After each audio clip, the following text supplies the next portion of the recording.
Hello and welcome. My name is Alex Romero from Galasso Learning Solutions. Today we're going to be looking at ASU 2025-11, Interim Reporting Topic 270.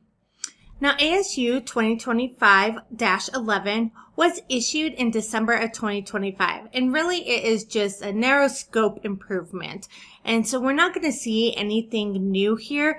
Really, this is just amendments to really update this section, so it's going to be easier for you to identify which disclosures you need to have in those interim reportings. So it's just really about clarity and to remove some of that diversity in practice that we saw where people were unsure as to how much disclosure and when the disclosures were appropriate for those interim reporting periods. So our background in this area is looking at that a lot of stakeholders thought that it was very complex and challenging to find in Topic 270 which areas they need to disclose. So this is just going to make it so that it's easier to identify all the different topics and what needs to be provided in those interim reportings. So ASU 2025 is going to apply to all entities that are going to be providing these financial statements that are interim and notes that are in accordance with generally accepted accounting principles. There are two main provisions in this update. The first one is going to have, again, that comprehensive list of all the interim disclosures that are going to be required by GAAP. So we're going to see those that are specific to Topic 270 and those within other topics that need to be part of your interim reporting. And then our second element here is that a disclosure principle that's going to require entities to disclose if they have events since the end of their last annual reporting period that are going to have a material effect on the entity. And really this is going to help determine if there is another disclosure, a Topic 270, that needs to be provided in that interim reporting.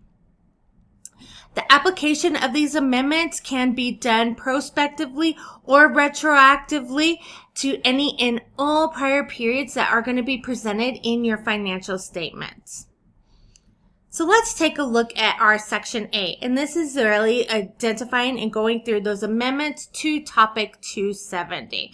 So we see amendments to our master glossary, but really the meat of this ASU is in that second area, the disclosures. So first we're going to have amendments and we're going to be showing the list of disclosures that are going to be required specifically for that Topic 270. And so there's a comprehensive list that's going to go through and talk about each of those.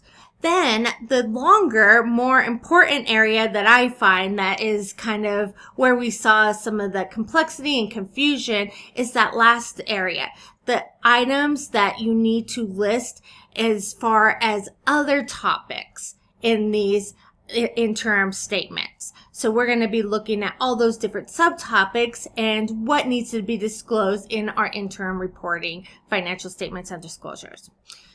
So let's look at just a couple of these items. So this is just a sample of some of those interim disclosures that are going to be needing to come out of other topics. Now, as I stated, there's quite a bit here, and so I just pulled out a couple of them so you just have an idea of what we are looking for in this area. Our first one here is subtopic 205-40. And so this falls under Topic 205, the presentation of financial statements, but then that subtopic 40 is going to be talking about going concern. So if you have a going concern in your interim reporting financial statements, you would need to look at this to see what the disclosure needs to be. And it'll start out by saying, if you have this situation, then you need to do this. So really spells it out nicely for you. Another one is our subtopic 250-10.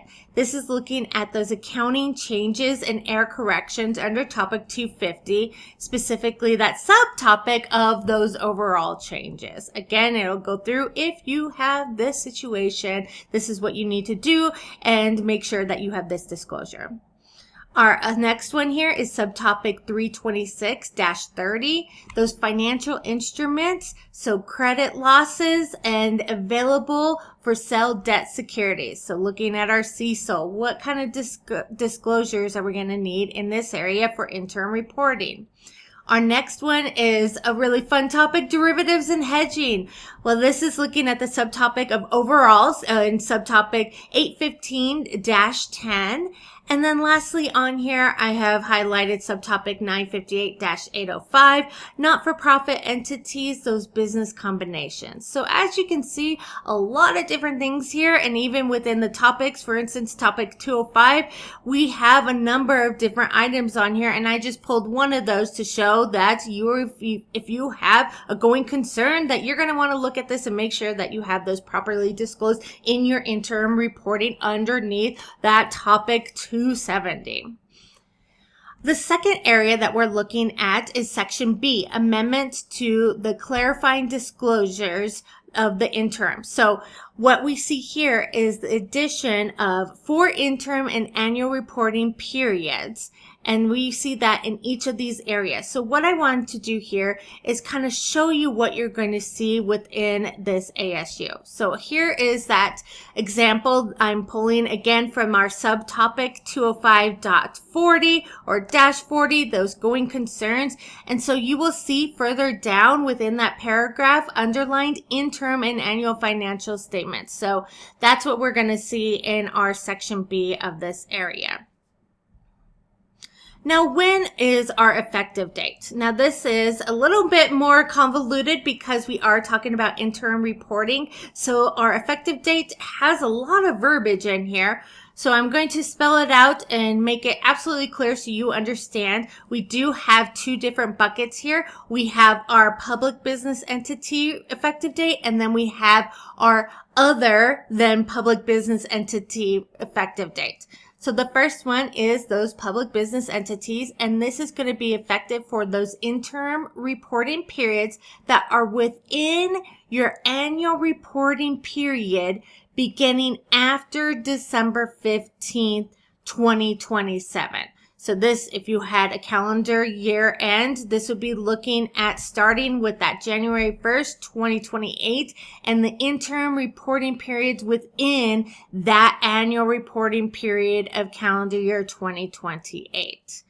The next bucket is looking at those entities other than public business entities, and it's what we see out there typically when we have these ASUs is it's going to be 1 year after our public business entities implement this. So it is going to be for interim reporting periods within the annual reporting periods beginning after December 15th, 2028. So again, calendar year end 2029. Earlier application is going to be applicable for all entities if that is something that you want to do. So what are our key takeaways in ASU 2025? Well, our first one is that we are going to have that list of those required interim disclosures without expanding or eliminating any GAAP requirements. So this is not anything new here. We are just kind of reorganizing this so that it's easier for us out there that are doing these disclosures to make sure that we have the proper ones for our interim reporting. So again, nothing new, nothing expanding, nothing being eliminated to those GAAP requirements, just kind of going in and putting them in a better structure. Our second takeaway here is that it is going to be less complex to navigate this and locate the requirements and for exactly our subtopics under 270 and all other topics. So it's going to make it so that it's easier for you to find what you need to disclose in this interim reporting. It also adds disclosure requirements for items that are going to have that material effect or that material impact on the entity since the last reporting period. And lastly, it is going to be intended to improve the applicability of topic 270, to just kind of take that complexity and bring it down. Some more that plain language, which is wonderful. So thank you so much for joining us as we looked at ASU 2025-11.